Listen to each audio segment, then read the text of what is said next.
जो लोग मेरे चैनल पर नए हैं या फिर मेरा ये वीडियो किसी और सोशल मीडिया प्लेटफॉर्म पर देख रहे हैं, वो मेरा YouTube channel political Tamasha with doctor Arshi को सब्सक्राइब करके वहां पे लगी बेल आइकॉन को जरूर दबा दें, ताकि आपको हमारे आने वाले हर वीडियो की अपडेट्स एकदम टाइम पर मिलती रहे।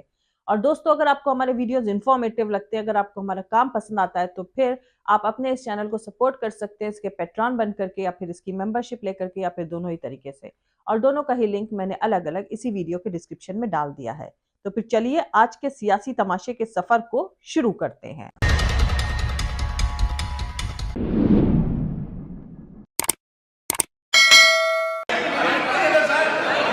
माइक में बंद नहीं करता हूं। पूर्व में भी आपको व्यवस्था दी थी, यहाँ कोई बटन नहीं होता। सर माइक तो दे दीजिए। मैं आपको पूर्व में बता चुका हूं कि आप विषय राष्ट्रपति भाषण में रखें। अभी आपका नहीं सर, कोई हम रिकॉर्ड में नहीं जाएगा, इसलिए मेरा आग्रह है उनको, हिंदुस्तान के जो स्टूडेंट्स हैं उनको हम जॉइंट मैसेज देना चाहते थे। हाँ दें आप। सुनिए, जॉइंट मैसेज देना चाहते थे ऑपोजिशन और सरकार के साइड से कि इस मुद्दे को हम ज़रूरी मानते हैं, और इसीलिए हमने सोचा था कि आज स्टूडेंट्स की रिस्पेक्ट करने के लिए हम नीट पर डिस्कशन करें। ठीक है, आप डेडिकेटेड डिस्कशन। अब बात यह है कि दो फोर्सेस हैं, एक तरफ नहीं माने।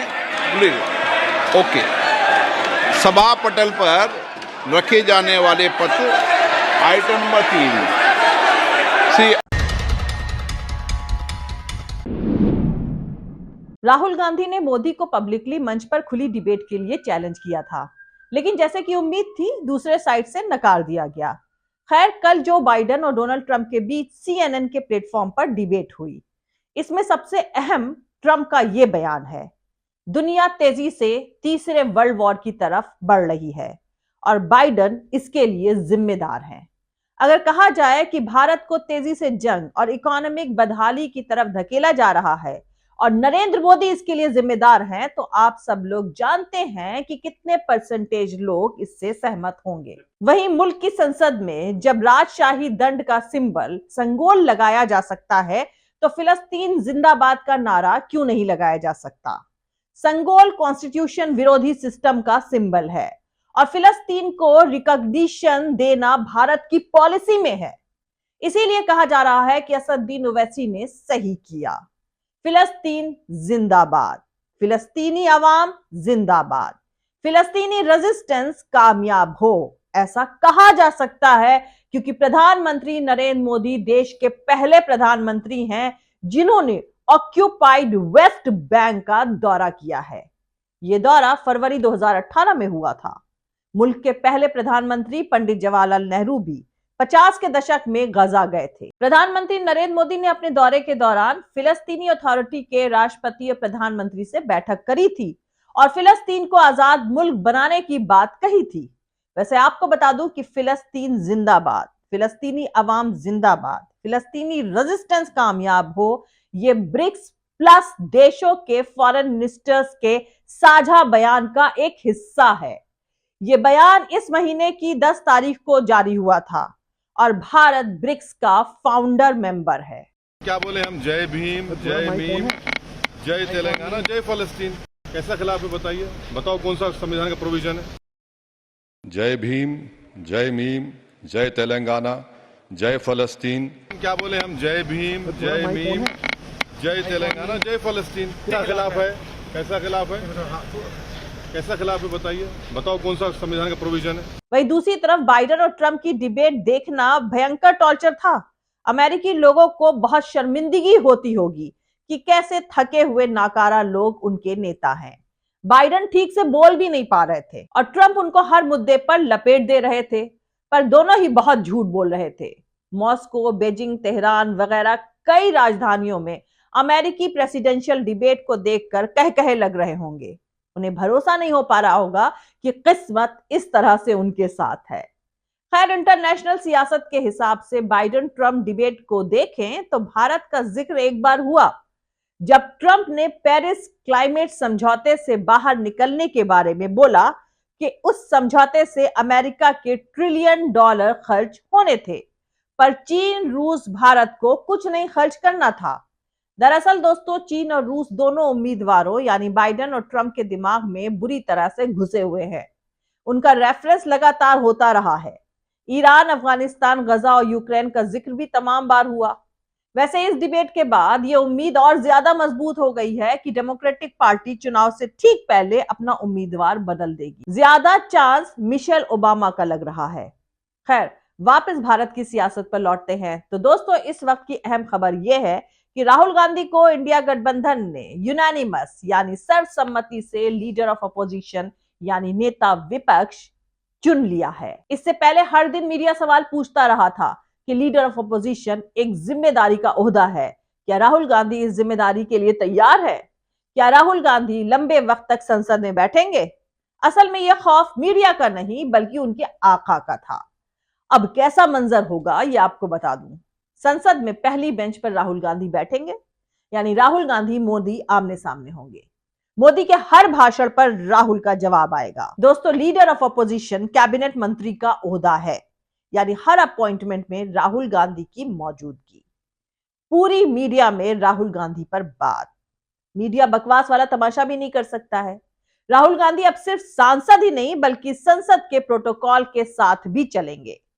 दुनिया भर के मीडिया में राहुल गांधी के ख्याल पर आर्टिकल्स पब्लिश्ड होंगे। जरा सोचिए, वाकई एक बार आंख बंद करके तसव्वुर कर लीजिए, किसी भी आई डायरेक्टर के अपॉइंटमेंट की मीटिंग में राहुल गांधी और मोदी आमने सामने बैठे हुए हैं। कुल मिलाकर संसद में इस बार कई मुश्किलें आई हैं।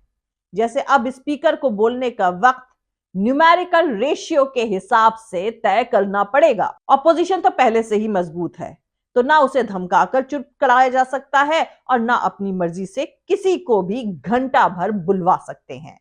ऐसे में जिन लोगों को पिछले 10 सालों में ज्यादा बोलने की बीमारी लगा दी गई है, उनका इलाज भी हो जाएगा और हो सकता है कि कैमरे में लगातार रहने के चलते वो डिप्रेशन में भी जा सकते हैं।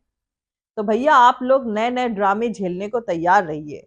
सिलेंडर वाली लेडी सदन में नहीं होगी, लेकिन तमाशे में कोई कमी आने वाली नहीं है। अब सदन में खुलकर बहस होगी। वैसे दुनिया भर में बोलने की आजादी की अगुवाई करने वाले जूलियन असैंज कैद से रिहा हो चुके हैं। अमेरिकी सत्ता के खिलाफ एक शानदार लड़ाई लड़ने के बाद 2010 में उनके खिलाफ पहला वारंट निकला था। असैंज ने अमेरिका के थोपे गए इराक वॉर का सच उजागर किया था। आज दुनिया जानती है कि सद्दाम हुसैन के खिलाफ वो जंग अमेरिका का गैर कानूनी कदम था। तब से आज और आगे तक दुनिया इस कायनात में मुस्लिम नफरत के बीज बोने को उजागर करने के लिए ऑस्ट्रेलिया के 52 साल के असैंज को याद करेगी। दोस्तों, असैंज ने उन्हीं कॉन्फिडेंशियल इंफॉर्मेशन के बदले बेशक अपनी आजादी खरीदी है, लेकिन आज अमेरिकी सत्ता इसराइल के मामले में भी पहले की तरह नंगी हो चुकी है। कॉरपोरेट्स के फायदे के लिए जंग छेड़ने की सत्ता की हनक को उजागर करके असैंज अमर हो गए हैं। भारत में अब जहां सत्ता का हर छेद लीक हो चुका है, विकीलीक्स के इंडियन वर्जन का इंतजार है। यहां पर आप लोगों को बताना चाहती हूं कि किसी मुल्क को तबाह करने के लिए न्यूक्लियर बॉम्ब गिराना जरूरी नहीं होता है। दरअसल दोस्तों, साउथ अफ्रीका की एक यूनिवर्सिटी के आगे तख्ती लगी हुई है जिसमें लिखा हुआ है कि देश तबाह करना हो तो एजुकेशन की क्वालिटी घटा दीजिए और नकलबाजी को बढ़ा दीजिए। फिर क्या होगा? 1, मरीज डॉक्टर की गलती से मरेगा। 2, बेवकूफ चोर इंजीनियरों के हाथों बिल्डिंग पुल गिरेंगे।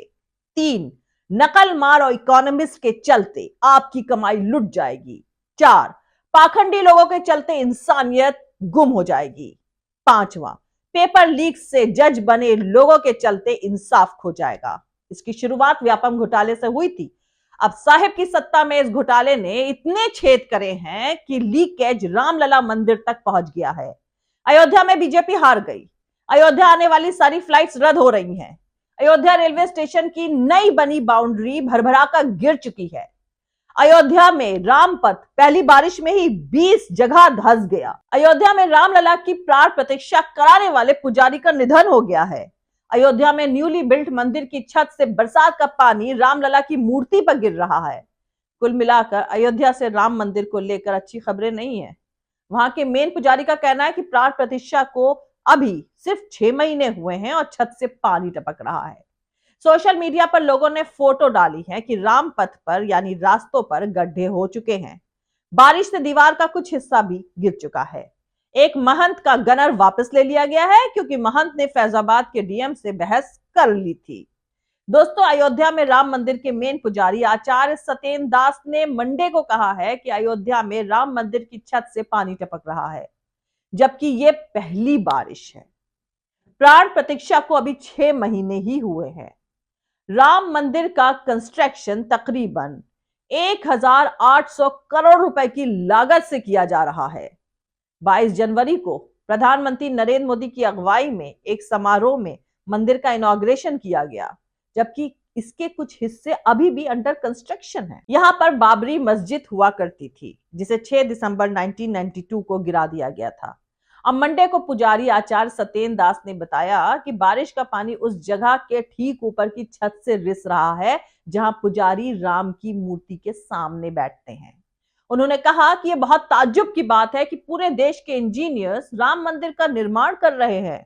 मंदिर का इनॉग्रेशन अभी 22 जनवरी को हुआ था, लेकिन कोई नहीं जानता कि अगर और बारिश होगी तो क्या होगा।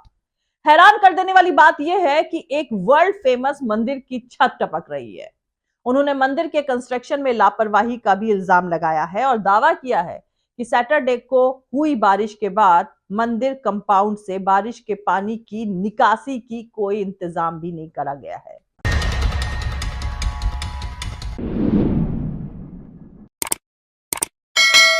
तो आज के लिए इतना ही। मिलते हैं अगले वीडियो में किसी दूसरे नए सियासी तमाशे के साथ। जय हिंद, सत्यमेव जयते, अल्लाह हाफिज। दोस्तों, हमारा पूरा वीडियो और दूसरे और वीडियोस देखने के लिए हमारा YouTube channel political Tamasha with doctor Arshi को सब्सक्राइब करके वहां पे लगी बेल आइकॉन को जरूर दबा दें, ताकि आपको हमारे आने वाले हर वीडियो की अपडेट्स एकदम टाइम पर मिलती रहे। और दोस्तों, अगर आपको हमारे वीडियोस इंफॉर्मेटिव लगते हैं, अगर आपको हमारा काम पसंद आता है, तो फिर आप अपने इस चैनल को सपोर्ट कर सकते हैं, इसके पेट्रॉन बन करके या फिर इसकी मेंबरशिप लेकर के। और दोनों का ही लिंक मैंने अलग अलग इसी वीडियो के डिस्क्रिप्शन में डाल दिया है। और आप हमें फॉलो भी कर सकते हैं हमारे ट्विटर, इंस्टाग्राम और फेसबुक पेज पर। मेरा ट्विटर हैंडल है @arshi aziz khan। Thank you. मिलते हैं अगले वीडियो में।